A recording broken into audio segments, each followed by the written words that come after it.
In the beginning of all things, when nothing yet existed, not the sky, not the earth, not even time as we know it, there was only God, an eternal, sovereign, and infinite God, who, by the power of His Word, decided to begin the creation of everything.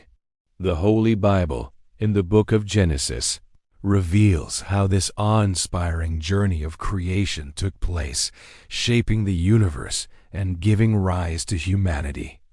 The narrative starts with a powerful and definitive phrase, "In the beginning, God created the heavens and the earth."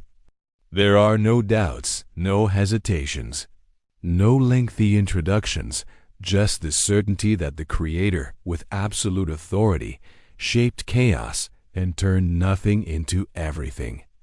Before any living being, even before light, there was a deep abyss covered in darkness. And the Spirit of God hovered over the waters, a scene filled with mystery, anticipation, and divine power about to be revealed. Then, with a simple command, God said, "Let there be light," and light came to be. A light that shattered the darkness and marked the beginning of time, separating day from night. This was the first day of creation, and with it, God set the rhythm of the universe. In the days that followed, creation was shaped with divine precision. On the second day, God separated the waters with the firmament, creating the sky. And on the third, He gathered the waters in one place, allowing dry land to appear, which He called earth, and the gathered waters seas. It was then that vegetation began to sprout, fruit trees, seed-bearing plants, every kind of plant life began to grow from the ground, responding to God's creative word. Each stage of creation follows a specific structure. God speaks, creation obeys, and in the end, He sees that it is good. On the fourth day, God created the lights, the sun to rule the day and the moon and stars to rule the night. With this, He established cycles, seasons, days, and years.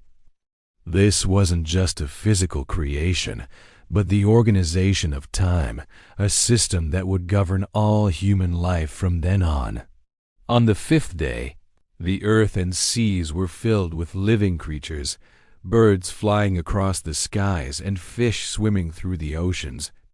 God blessed these creatures with the ability to multiply, filling the skies and waters with life. And on the sixth day, creation reached its most important moment. God created the land animals, reptiles, mammals, every species with its own unique characteristics. But at the end of the sixth day came the most intimate and significant act of all. God created human beings. Unlike anything else He had made, humans were crafted with special care.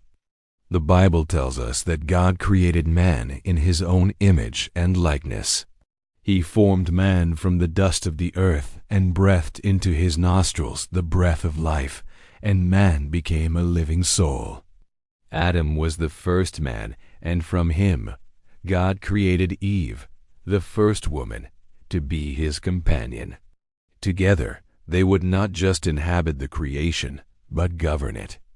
God blessed them and gave them a command: "Be fruitful and multiply, fill the earth and subdue it." This mission reflected God's own character. He entrusted humanity with the responsibility to care for and manage the newly created world. Thus, on the sixth day, creation was complete, with humanity as the crowning work of the divine. On the seventh day, something different happened. God didn't create anything. He rested. But this rest was not a sign of weariness. It was a sign of completion and satisfaction. God looked upon everything He had made and saw that it was very good. The seventh day was blessed and made holy, serving as an example for the rhythm of life God desired for humanity: work and rest, creation and contemplation. God's rest on the seventh day also points to a deeper spiritual truth, the human need to pause, reflect, and connect with the Creator. The creation of the world, according to the Bible, is more than a cosmic sequence of events. It's a declaration that everything exists with intention, purpose, and love. But the story doesn't end there. Shortly after creation, God planted a special garden called Eden and placed the man and woman there. Eden was a perfect place filled with fruit-bearing trees, crystal-clear rivers, and an atmosphere of peace. At the center of the garden were two special trees, the tree of life and the tree of the knowledge of good and evil. God gave Adam and Eve one command. They could eat from any tree, except the tree of the knowledge of good and evil.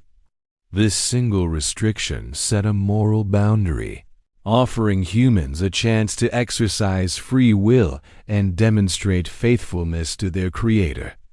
It was an invitation to trust and obey God's wisdom and love.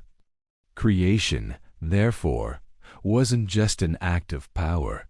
It was an act of relationship. God didn't create the world and walk away.